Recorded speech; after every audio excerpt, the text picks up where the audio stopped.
It's no secret that writing can be lonely work, but does it really have to be? Whether you're full-time, part-time, or just starting out, you'll get insights into the tricks, tips, and production habits of writers from every level of the biz. From best-selling authors to those launching their first novels, you're sure to be in the company of friends as we encourage great writers to divulge and share their secrets. This is the Great Writers Share podcast with your host, best-selling author, Daniel Willcocks. Hello and welcome to episode number 80 of the Great Writers Share podcast, where every week we hijack an hour or so of time from some of the kindest and hardest working writers around today to join us on the show and discuss everything that makes them tick, roar and bounce. My name is Daniel Willcocks, and today I am joined by your entire cohort of Great Writers Share hosts. So one by one, introduce yourself. I'll let you guys pick the order. Go. I'm Holly Lyne. I'm Faye Trask. Oh, sorry. Sorry, Faye. I'm Jon Crennan. Beautiful. How are you all doing, guys? Have we had a good writing week? Jon, you go first. I'll direct this part.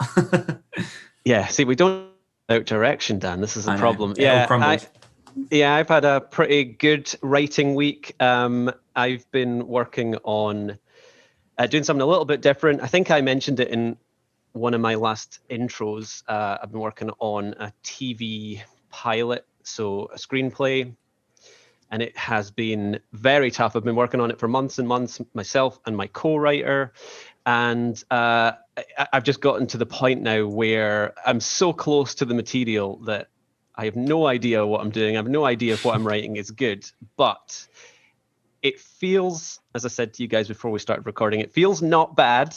So that's the best I'm going for. And it has been like I've been completely schooled by writing this. It's been a learning experience. And I'm approaching the sort of deadline, the self-imposed deadline that we have. So we have a month left and we're just entering into the final draft. And I'm feeling good about it. So that's been my writing focus for quite a few weeks, but definitely this week too. Have you found script writing in any ways improved, or you think might have changed how you see prose when you come to the page? I'm sure it will. It does make you, the writing is a lot more immediate, which I like. And obviously it's very visual. I actually came to writing short stories and I guess books through screenplays. That was what I was doing first. I wanted to be a screenwriter originally. I had a couple of scripts that I was working on, and I just, as a younger writer, didn't understand how to go from what was in my head to a Hollywood movie. The long road to Hollywood felt very long from the small town in Scotland that I was living in at the time. So I started writing short stories, and I gradually just lean more towards that. And it's only recently in the last couple of years that I've thought, no, that's kind of my first love. Screenwriting is my first love, and I'm kind of returning to it. But they definitely influence one another. They're definitely different muscles as well. And like we were saying as well before we hit record, I am looking forward to writing some prose fiction again soon. But right now, I'm just one gear, and it's just screenwriting. I don't think I could do it until I finish this, and that's my focus. Nice. How about you, Holly?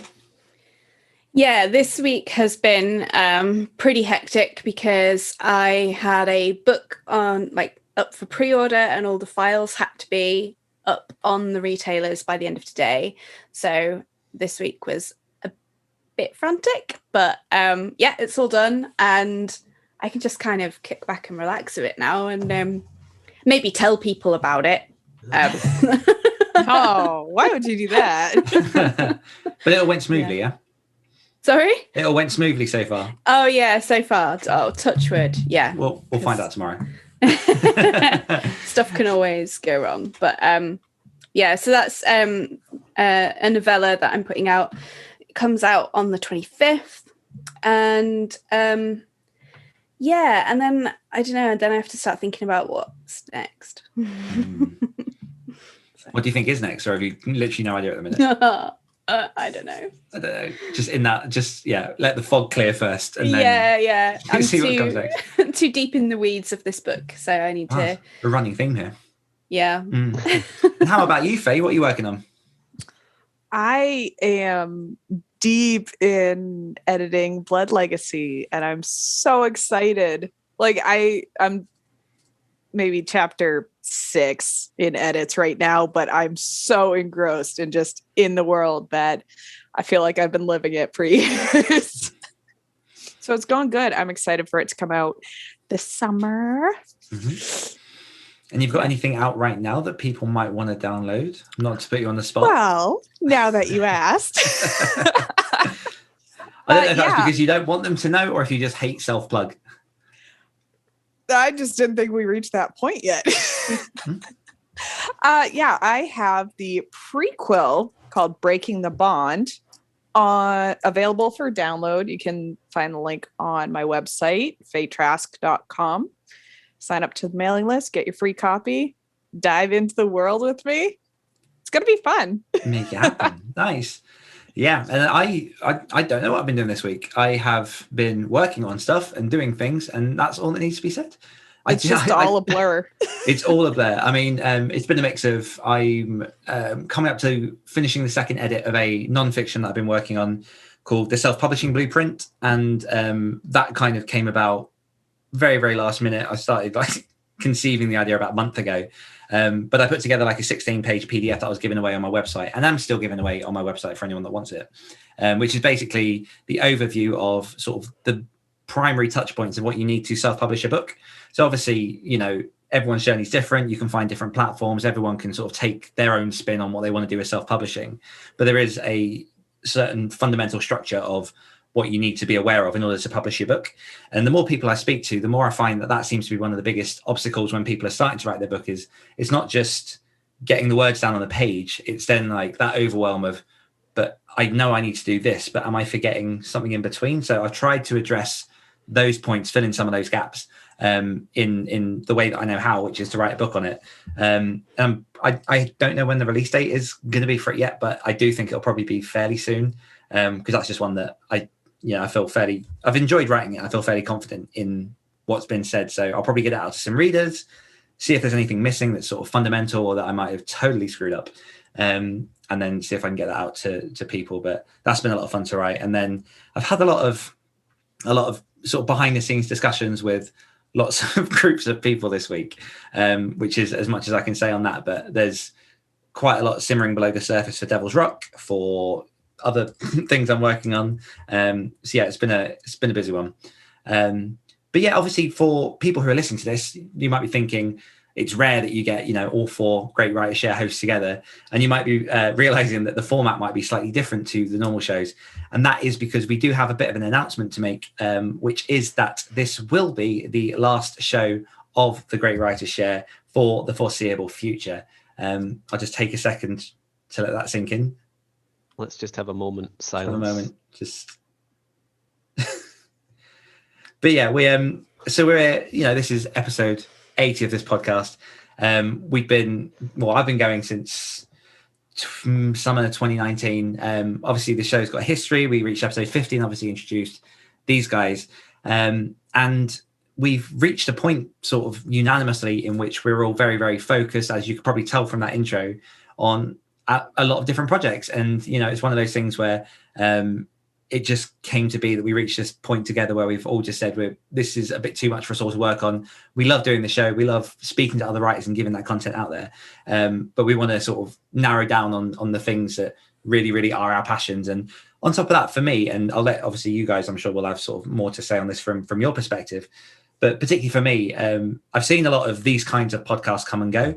I've been in, this will be my second one. So the Story Studio ran for 50 episodes, and that was with Luke from 2016 to 2018. I think that maths works. Yeah, we took a couple of weeks off here and there. But there are a lot of shows which sort of discuss the background of people's writing lives. There are people doing sort of cracking jobs with their own spin on it.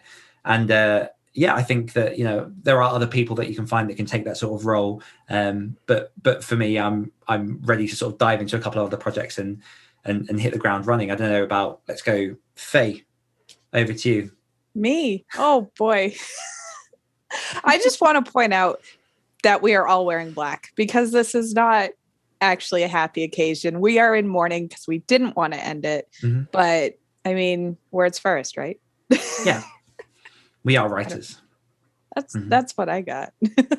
Holly? Yeah. it's very much the case that, because I have another podcast as well, I had got to a point where I was spending way more time podcasting and marketing and doing admin than actually writing.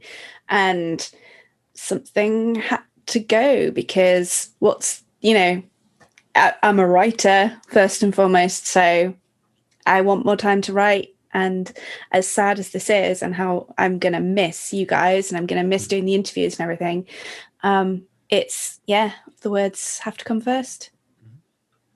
Jon? Yeah. I think a lot of people, I certainly didn't before I started doing it, realize how much time goes into putting together a podcast episode. It can probably feel, because a lot of the time the conversations are very natural, that two people just jumped on a Skype call, or jumped out just around a table and got out some mics and started recording. But there's so much that goes into it, and I have a lot of respect for anyone who does it.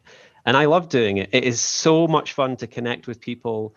My life has changed in wonderful ways ever since I started podcasting. I've met so many great people, yourselves included, all through podcasting. I have made friends for life, and it has been a wonderful experience. But yeah, you guys said it.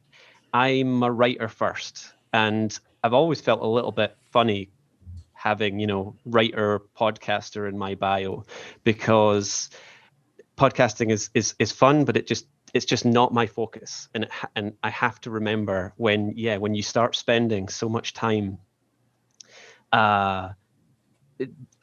doing something, and it's taking time away from the thing that you should be doing, and the thing that you're talking about, because we are a writing podcast and we're talking about, getting in the daily words. And at the back of my head, sometimes there are certain intros that I'm recording, and I'm realizing I've done way more podcasting this week than I've done writing, but I'm still giving you a writing update.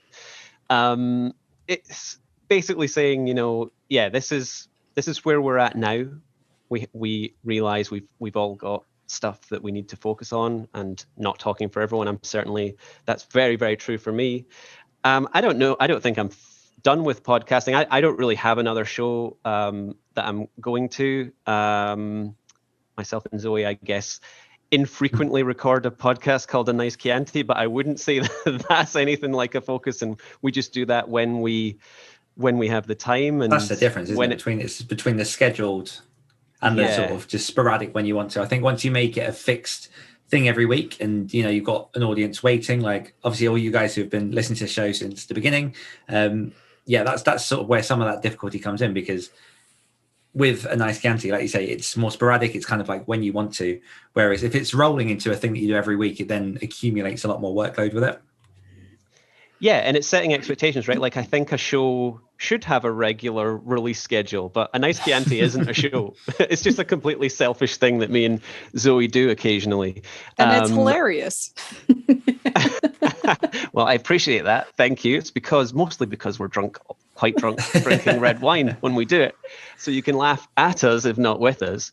But I'm just parroting what everyone else has said. Just podcasting takes an incredible amount of time, and you want to be putting out good stuff, and you don't ever want to feel like you're rushing out podcast episodes, because so many of these episodes that we've put out on Great Writers Share are they're pretty evergreen, a lot of the stuff that's in them.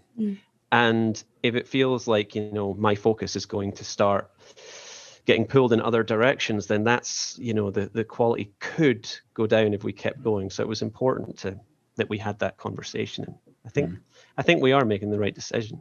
Yeah, absolutely. And, this will be episode 80. So we've had a whole swathe of episodes of amazing guests. Do you have any sort of particular highlights from your time on the show? Anyone who kind of any conversations that stick out? I'm always reticent to say favorites, because we've had some wicked people on the show, and it's not on us to rank them. But any sort of particular highlights or moments that have stuck with you? Let's go Faye this time. I had one guest in particular that I could have talked to hours for, because she had such an amazing life and she's still just killing it. name drop, I guess. Lucinda, if you're listening, I could talk to you for hours. You're awesome. Yeah, she had a very, very, very colourful life. Oh, yes. There's a lot you could have gone into on that one. Yeah. How about you, Holly? Chris Allen, who it's a little bit of a cheat because he's an old friend, but we hadn't spoken in years. So like getting the chance to catch up with him was amazing. And it was one of those, the conversation was just so easy and he had so much value because he's a games writer and just that, a little bit different, bit of a different background, but so interesting. And I realized how little I actually knew about what he did. I love that. And I could go back and listen to that episode over and over. I think I'm really proud of it. So yeah. That was a really good episode. I remember that one. That stood out for me as well. He was a great guest. For me, I don't know. Like all my guests were so generous and great in their own way, but I was thinking about if there was any highlights. I have a few, and one of the ones that I'm going to say is a lot of our when we all got together. So we had a New Year's one, the four of us. I love doing. We obviously do the monthly Patreon ones. I like it when there's. I love one-to-one conversations, and all my guests I can look back on fondly, and they were all fantastic. But I love it when a lot of heads get together and sometimes you're talking over one another and it's a little bit chaotic. So for that reason, the Great Writer Scare that we recorded at 4 That a.m. was good. Well, it was so like much fun. Yeah. Because it was, myself, Dan, you were on there, Michael David Wilson, Bob Pastorella. Exactly like you said, it's memorable in my head, not just for the content, but also because we were in 3 different time zones. Bob was in Texas, Michael was in Japan, we were both in the UK. And the only time we could get that would work was us getting up at 4 a.m. Mm-hmm. I think we hit record at 5 a.m. But but we started obviously prepping at 4, and I was just kind of delirious for a lot of that. Even though I do like the 5 a.m. starts, you're not on at 5 a.m. right? I can get up and do a 5 a.m. start and I'll sit down and I'll look bleary-eyed and I'll just be a mess and I'll have my cups of coffee next to me. And I'm writing and I'm just like, curtains are still closed. I'm still like cave John, But when you're getting up at that time and you're on camera and you're recording a podcast and everything you're saying, it's a totally different ballgame. So I remember that being kind of nerve-wracking, but so much fun. And it definitely was a highlight for me. Yeah, and just happening, it timed really well because the minute I pressed stop and record on that one, my son woke up. So it was literally like a minute later, he was coming down the stairs, and I was like, "Oh, we timed that perfectly." Also, I'm exhausted. That was a good one. I think for me, there's been again so many. Episode 50 was a perfect example of what this show could kind of bring, because obviously that one we brought back a load of the old guests to give their bits of advice for 2020, 2021 for that stuff ahead, and then obviously we introduced you guys as well, so it was like a big episode in terms of like just keeping the momentum rolling, all the people coming together. We had some fun, and it was really, really fun to obviously like drop you guys into the madness and get you guys rolling as hosts. I think in terms of individuals, again, they all stand out. A couple sort of standouts for me just because it's always nice when you have a guest on that you hope is going to be like fun to speak to, and then they just exceed your expectations. And for me, one of those was Jonathan Janz. He was just, for a horror writer who writes phenomenally awesome and dark books, he was just an absolute delight. He was down to earth. He was a human. He was there was just a lot of substance there to go into. But then you look on the other side of the spectrum and brought on Drew Starling, who is a very sort of early hot author in his career. And the only reason I got him on the show was because he kind of just reached out. He was very polite in how he was approaching stuff, very, very new to the whole game. And I was like, this is a perfect example of someone who can show what it's like to be hungry without being a dick. Do you know what I mean? So bringing him on and obviously giving him a chance to sort of promote the stuff that he's working on. yeah, you got like Joanna Penn, Toscali, like just everyone is, yeah, it's just it's all been fun. But I do think, like you say, John, some of those group episodes, like it's just fun when you get riffing, you get the dynamic. The more heads there are, sometimes the sort of more wild it can be. Less so at 5 a.m, but I think we managed to make it happen somehow. So I'm yeah, just a big fan of chaos too. I like it when people start, like, you don't know who's going to go next. When things just, when it's just one-on-one, sorting on. But I like it when you inject that little bit of chaos and things can go wrong, and that's fun for me. So yeah, that's why I love the Patreon Q&A so much, because Oh my gosh, they're wild. What do you think you're going to take forward from having done this podcast? Is there anything you've picked up from like a previous guest, or anything just from sort of the experience of podcasting that you're going to take forward with your writing? Holly. I interviewed Mark Watson just a few weeks ago. That episode went out, and my conversation with him was really, really.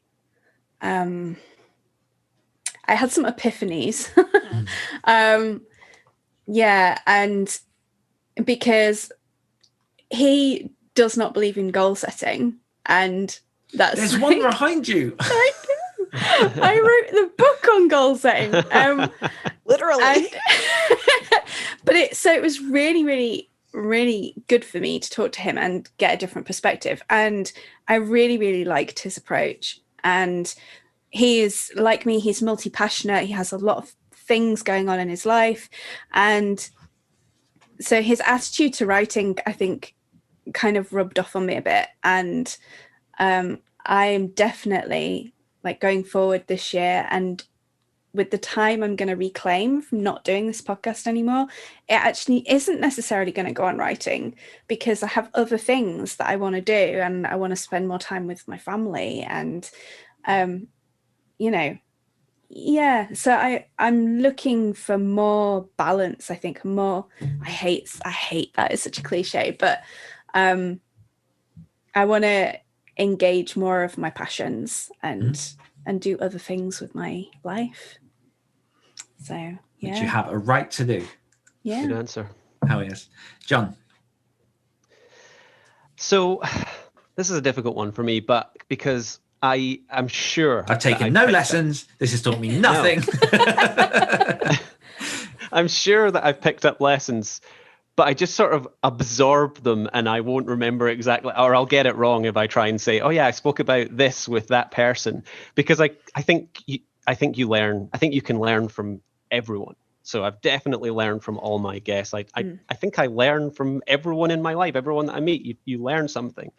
And so maybe my answer to this question is the best thing that I've taken away from it is every time I jump on a call with a writer, or I jump into like one of our Patreon things, or I jump on Zoom with you guys, I always come away pumped up and inspired to then go off and write my own stuff. And I think that's like probably the best thing that I can take away, because you can be kind of drained, you can kind of get bummed out on writing sometimes and really not be into it, or have doubts about your writing. And then when you hook up with someone, not like that, but I mean on Zoom, you had to lower the tone. That's my job here. So when you link up with someone, that's perhaps a better way to put it, and have a chat with them and talk about writing and talk about making, and just talk to someone who's in the trenches doing the same thing that you're doing. I always come away inspired, and I just get like that. I get topped up, and then I can go off and write and do some more. And I'll totally miss that for sure. Hey, I'm gonna miss John's zombie apocalypse plans. I'm gonna take that. I'm just gonna keep that because I love it. No, I've learned so much from all the guests, all the patrons. Just it's mind-blowing how much stuff that you can take from one conversation and be able to apply it, especially in my position where I'm technically, besides my prequel, I'm still unpublished. Prequel. But even in my position, you can still take that information and put it to help you and not just be like, well, that will help me in 5 years. It's like, no, I can implement that now. I will never forget any of that. Yeah, I definitely think, I agree with all the things you say, particularly with Jon as well. There's so many authors that, even if they're not in your genre, I think the thing that, unites us all is the fact that we're writers and we're creatives and we make art. And for people who do that kind of thing, there's a certain, there's something, there's a hidden language that unites everyone. So no matter medium, genre, everyone I've spoken to, it's just been an absolute delight to kind of go into that process and see what it is that excites them, because then you can take elements of that, give it a go in your process. Sometimes it works, sometimes it doesn't.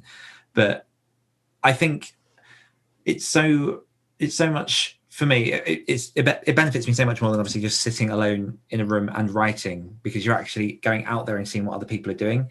And I remember, particularly when I started my writing journey, the first 6 months, it was literally just me. And like, even my partner at the time was like, she was supportive, but not in as much as like she actually knew anything of what was going on. So it was just me, it was the keyboard, it was just go. And you struggle a lot of the time along the way. And that's why we've got it in the actual intro to the show, that writing can be lonely work. But does it have to be? And the answer for me is like, no, because even if you don't have a podcast and you're not speaking to people, just the act of reaching out to so many of these authors, 90% of the time people are wonderful, but final 10% of the time it's people are busy, and that's okay. So just absorb in bits and pieces. I realized I forgot to mention in highlights, Josh Malerman, fucking amazing. Absolutely love speaking with him. I was surprised that you didn't actually mention that. Just slipped. This is all too overwhelming. I meant to jump in because I think that's so many great episodes, but I think that was just such a fantastic episode. I go back and re-listen to that one, which is not something I do with a lot of podcasts, but so good. I felt something magic happened in that episode. Just the way that he expresses, art and talks about prolifics and the different mediums and everything. That conversation, I think, very easy could have just been about Bird Box and everything else that he does, which we touched on, but like we just drilled into the core. What is it to create art and be a writer and everything else as well. And yeah, like I've podcasted now since 2016, which seems absolutely ridiculous because me and Luke did the Story Studio podcast, and I'd never podcasted before. That crap was terrifying. I remember the first 10 episodes, just literally, if anyone ever listens to those old episodes, it's just me very much trying to be quite professional about all the things. And you can see the slow devolution of Dan over time, where he's just like, fuck it, let's just, be the real person. And weirdly enough, people respond better when you're real. But there was an episode that I remember in the Story Studio with Keelan Patrick Burke, who's a horror author who does wonderful things on Instagram, and he's just a brilliant writer. And I genuinely was therapized by him on the air, because we got in, it wasn't planned, but we got into a conversation about sort of commercialism versus passion, and at what point do you draw the line between doing something for them, doing something for you. And I just remember in that episode, he started asking me questions and I just froze while I was processing stuff. And it was really, really interesting. But you get nuggets of that in pretty much every episode. There's always a moment, I'm sure you guys have had, where you've got your next question lined up and you're like, oh no, I need to ask this because this will really, really help me. And podcasting really, for me, it helps accelerate learning a lot of the lessons that would have taken you years to learn, because you're bouncing out of other people and just absorbing through osmosis. Yeah. The best thing is when a guest gives you an answer to your question and you're sort of stunned into silence. Mm-hmm. And you just in your mind, you're kind of trying to move on to the next part of the conversation, but you can't stop thinking about it. Mm-hmm. That thing that they've just said, because it was such a perfect answer and it hasn't quite formed a question in your mind yet, but this is all dead air. If I don't say something, I've got to fill it in. I've edited out a couple of moments like that. I think there was a moment with V Castro, my first guest, that she had an answer, and I'm not going to embarrass myself trying to remember it, but I think I remember I had to edit out just a moment where I was like, oh yeah, that's a fantastic answer. That it took me a minute to get back into podcast host mode. Or even just tiny parts where it just flips your process. Someone's like, well, why don't you try this? And you're like, why haven't I done it like that? It seems so simple. Yeah. So we need those people. Like my cousin is one of those people, because I was talking to her way back when, like, I wish I could just write. She's like, why don't you just do this? And I'm like, what? What do you mean? That's a thing. What? And now, thanks to that, Blood Legacy is almost done. There you go. There you go. I will. I also kind of want to pick on Faye a little bit as well, just for one question, which is, because Holly's experience in podcasting before. She obviously does the Unstoppable Authors podcast with Angeline. I'm not going to say the second name because I always get it wrong. And obviously, Jon, you've got a nice Chianti. You've had the Jon Crinan podcast.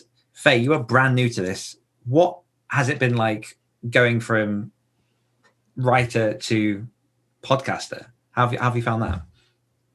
Oh, with the heavy hitter. I genuinely love podcasting. I think it is great. I love meeting new people and talking about common interests. But like the first like 2 or 3, I was nervous as could be. And then now I'm kind of into it. But I think just the way I am, I like how we do this, the 4 of us, and talk and exchange, because we feed off of each other. Where you get a guest, no matter how awesome they are, you're just building that relationship with them. You're like, oh, I could go so much farther into this, but we're constricted with time limits and all that. And it's been a whirlwind. I do hope to get into podcasting again down the road.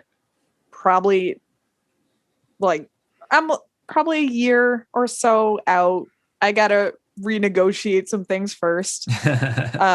Definitely want to get Blood Legacy out, and that is my top priority. So I hope you don't mind me saying as well, but for people who are unaware, like this wasn't Faye's plan to start like jumping into all this. I saw, like, I'm in a couple of groups the same as you, and I saw you drop somewhere about potentially some point down the line being a podcaster. And it was NLA. It's all your fault.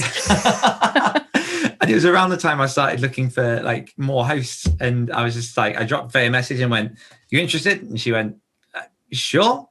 And I have to say, like, you have done an amazing job of speaking with all the different guests as well. To go from like nothing to jumping into that kind of format, you've done well. So it's been really, really nice to see your journey.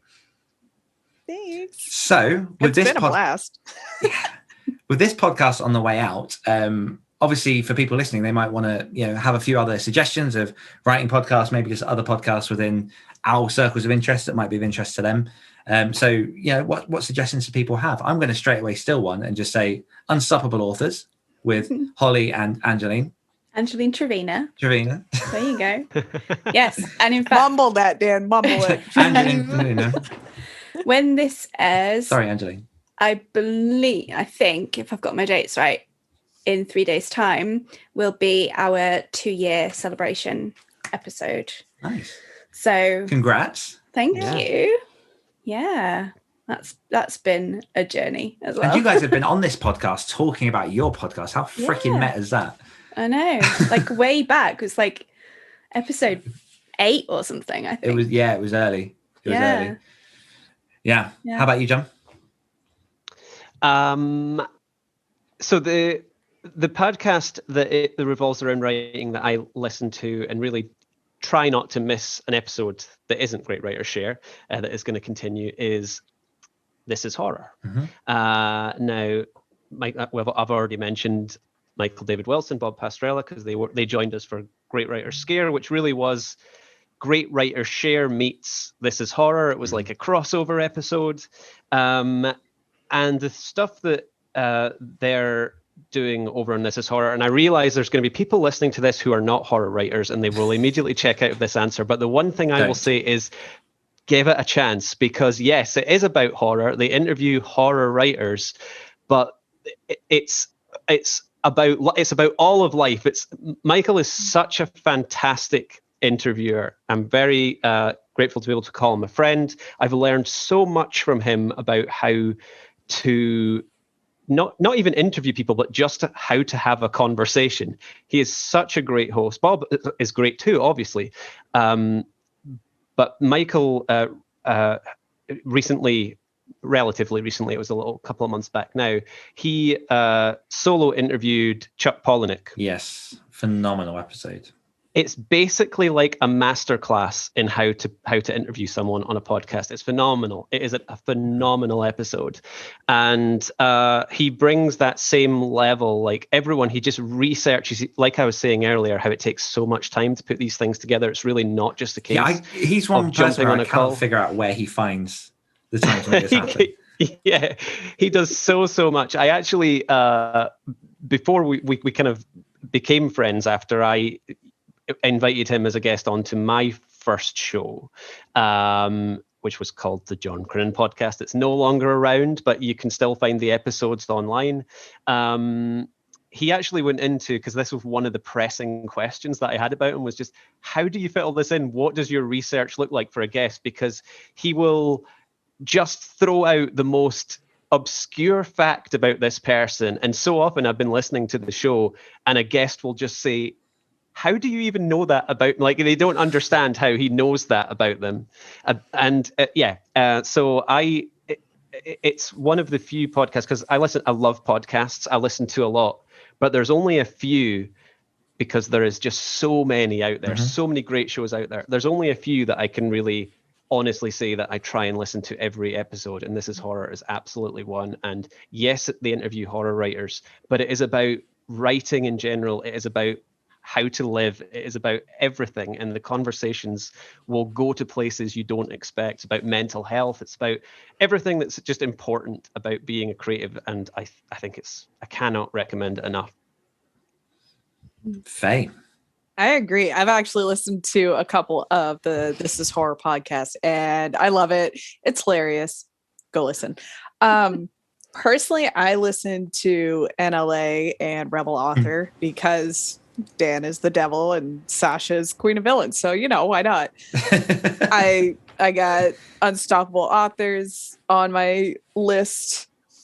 Outside of those, I would have to recommend the Janet Murray podcast for people that are trying to figure out, like, get their footing on the business portion. I got her content planner and I listened to her podcasts that go with it.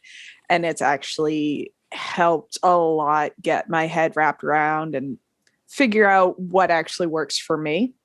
And there's so much useful information. You could listen to her podcast 10 times over and still pick up new things. So definitely boost that.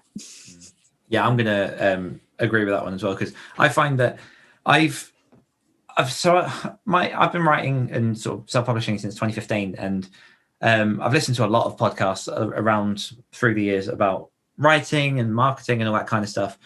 And I have found that sort of the last couple of years, I've definitely started to gravitate more towards podcasts that are outside of the writing sphere, but they still sort of deal with the fundamentals of business and growing audiences and stuff. So, like, just to reel off a couple of favorites of mine at the minute, I've got The Impact Theory with Tom Bilyeu, in which Tom Bilyeu basically used to run Quest Nutrition, went from basically a nobody to making millions with these sort of fitness bars. And now he brings on these world-class performers onto his show, interviews them. Again, very, very similar to what you're saying about Michael David Wilson. Always these like incredibly just spot on questions. I feel like John has frozen again. I'm just going to power through that one. But for people listening on the podcast, John just had a moment where he was just staring blankly into the void. Are you back with us, John? I'm back. Beautiful. I don't know what I missed, but I'm back. There you go. So yeah, Impact Theory with Tom Bilyeu. Pretty Intense with Danica Patrick, which is very, very similar. The Tim Ferriss Show, of course. Like, just Tim Ferriss he's an interesting one, because some of those episodes he'll have like a few weeks where the guests just really don't interest me, and then he'll have just like a slew of amazing people that really resonate with me. And he can be quite slow in how he approaches his questions and sort of deliberates over stuff, but he gets to the core of how people function, and a load of the lessons there are really, really useful for, like, if you're a writer, if you're a creative, if you're an engineer, like anyone, that there's useful stuff in there.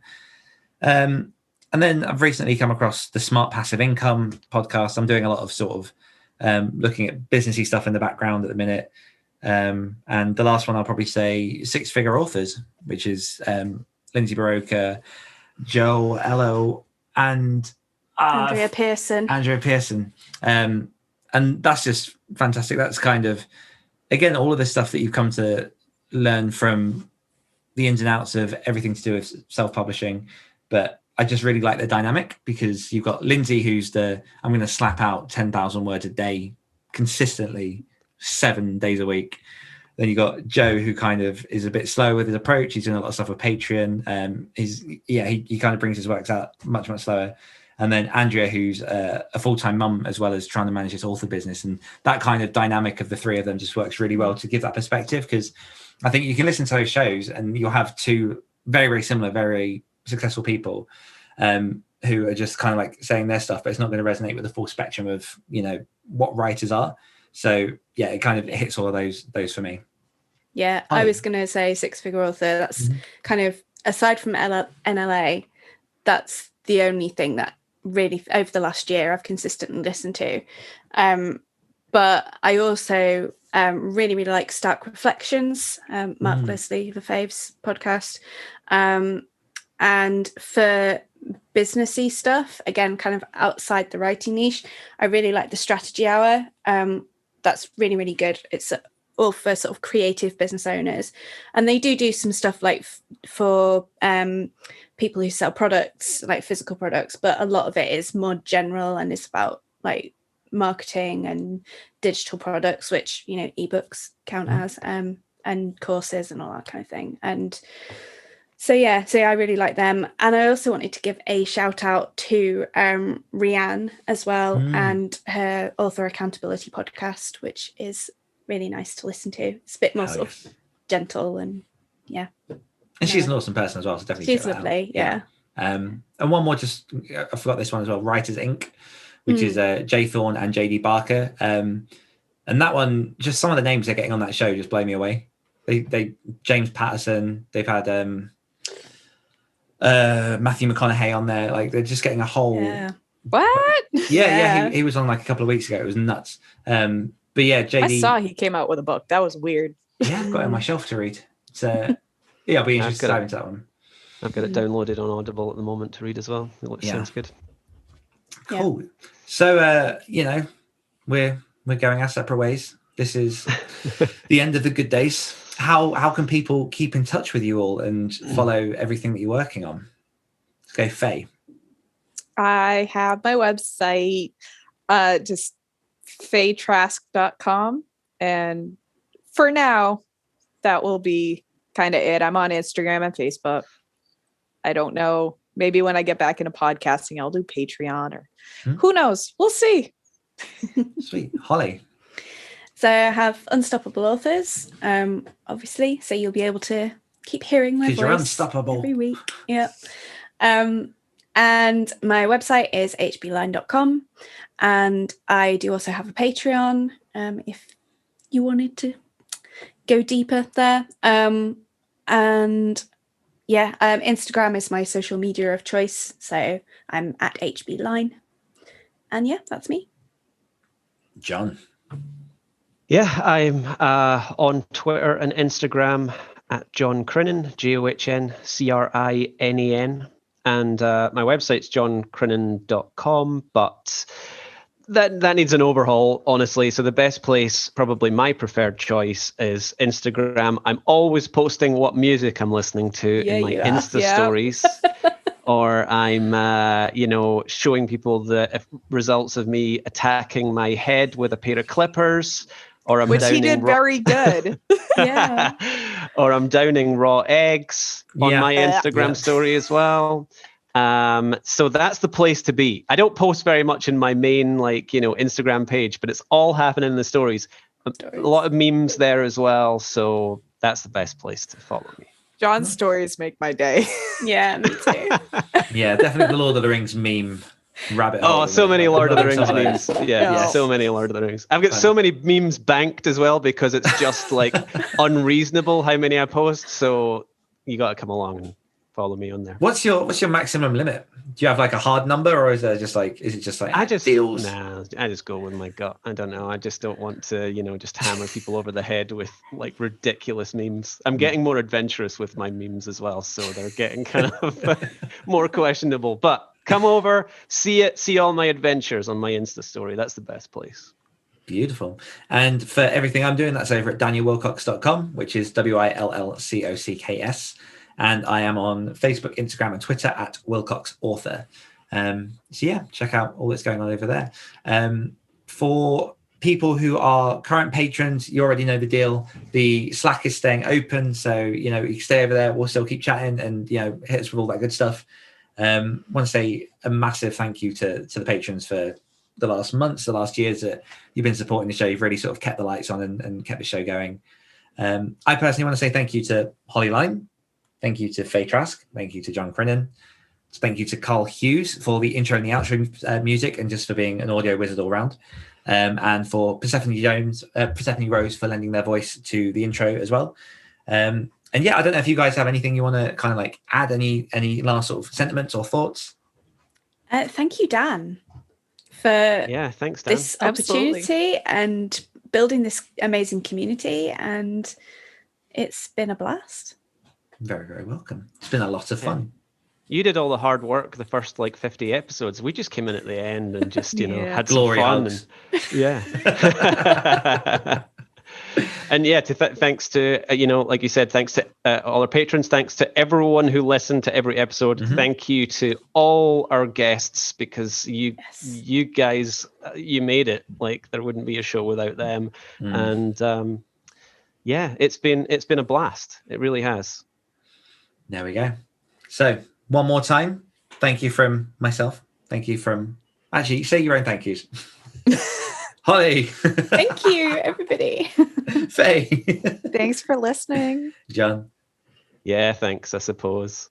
Thanks. And I will just add, just as a final, because I was about to say, because normally we say join us next week, which obviously isn't going to happen.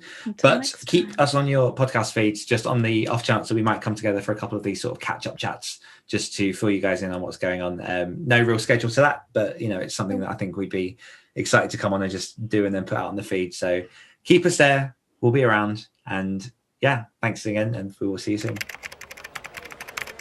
Thank you to everyone who has taken the time to listen to the Great Writers Share podcast. If you want to keep in touch with Dan, head on over to www.danielwillcocks.com or check out his weekly podcast with Sasha Black, the Next Level Authors podcast. For more of Holly, visit www.hbline.com or check out the Unstoppable Authors podcast. For more of Jon, visit www.joncrennan.com. Or for Faye, check out www.fayetrask.com. And for one last time, my friends, until next time.